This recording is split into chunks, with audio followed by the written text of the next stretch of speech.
Hi, this 5-minute solution gonna show you how to write bold, italic, strike through text on YouTube video comment. Follow these easy steps to do it.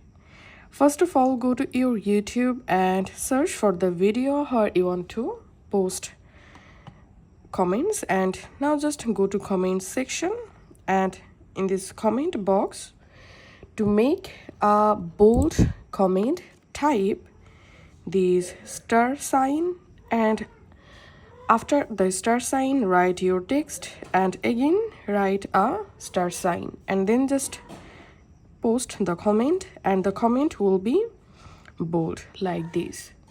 And to make italic comment, you have to type a underscore before your comment text, and then type your text, and after your text again type underscore, and that's how we can make a italic comment, as you can see.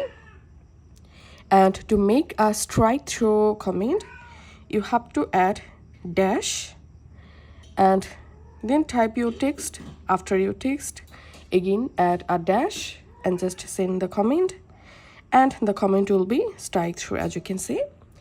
So this is how we can post bold, italic, strike through comment post on YouTube video. If this video will help you out, please leave a like and leave a comment down below. Thank you for watching.